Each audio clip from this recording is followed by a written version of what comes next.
Good morning, children. Myself, Rajesh Dikruz. I welcome you to the e-learning classes provided by St. Michael's Academy, Betia. Okay, children. So today we will see Class 8 Civics, Chapter 2, Ideals of our Constitutions. And in these lessons we will talk about making of our constitutions, understanding the preamble, key features of our constitutions, fundamental rights and fundamental duties. Okay, children, first topic we will talk about making of our constitutions.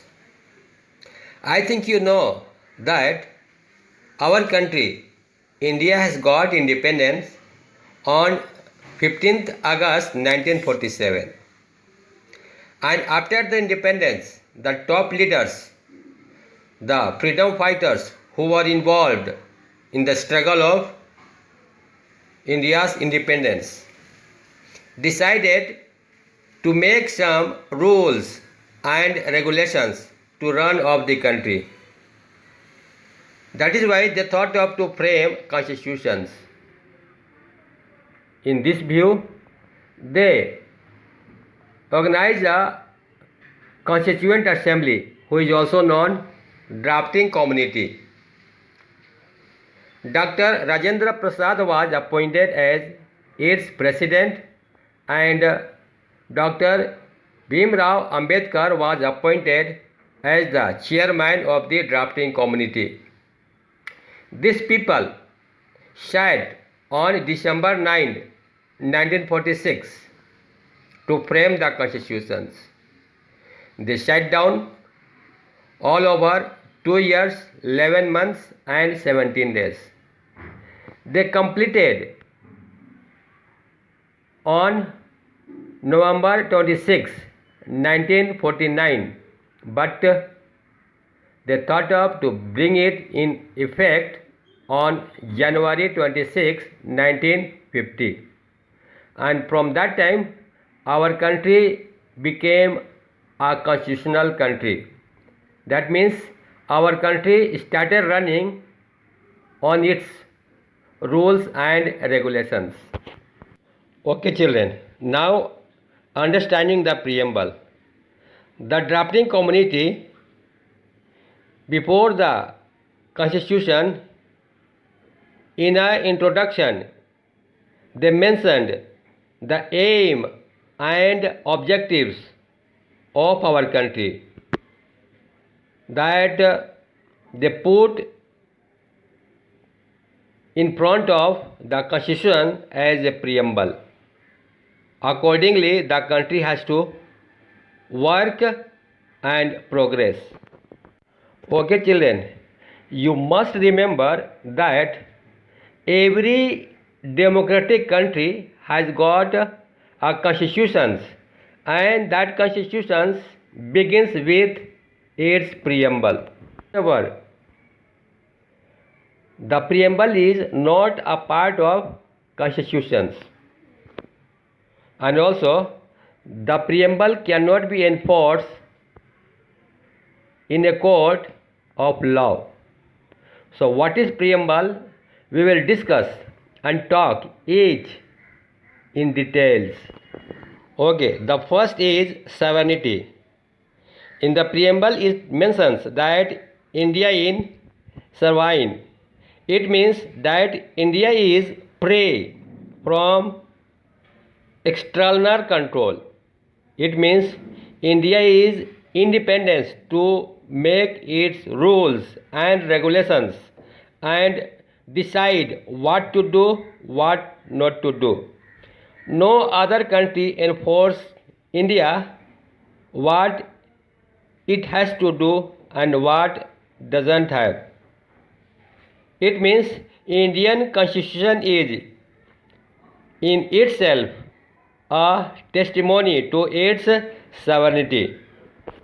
In sovereignty, India runs its own government and formulates its own foreign policy. Now the next preamble is socialist. In 1976, the word socialist was added to the preamble by 42nd Amendment to recognize the need to bring about economic and social equality along with the political equality. It means you know that politically all the Indians are equal. Everybody has got equality and the rules and laws are made, it is for everybody. It doesn't make any differences among the people. So, socialist also was brought up to make economical and social equality among the people. So, the next preamble was added secular in the 42nd Amendment. It highlights the non-existence of religious base in the country. All the religions in India are equal. They are independent. They can preach their religion and nobody can force them to change their religion. Neither they can force other people, neither they can be forced. So, secular means that India belongs to all religions and all the religions have got equal rights for to preach and to run their institutions. The next is democratic. The word democratic means that Indian citizens enjoy equal political rights. Any country where government is elected by the people is called a democratic country. And India is a democratic country because in the constitutions it was decided that the government who is supposed to run the country will be chosen by the people, and it was also decided that there will be universal adult franchise. That means every people without any discriminations regarding the caste, creed, sex and religion, rich or poor, will have a right to cast one vote. That means they all enjoy political rights. The next topic is republic. In the preamble also it states that India will be a republic country. That means there will be a head of the states, that will be president, who will be indirectly elected by the people. He will be appointed for the term of 5 years and he will not be hereditary ruler. Now the next is federalism. Federalism declares that there will be two sets of government in India. One will be union government and the other will be state governments, and both will be independent, and the power and the rules will be divided among them by the constitutions. Both sets of government have their powers defined by the constitutions.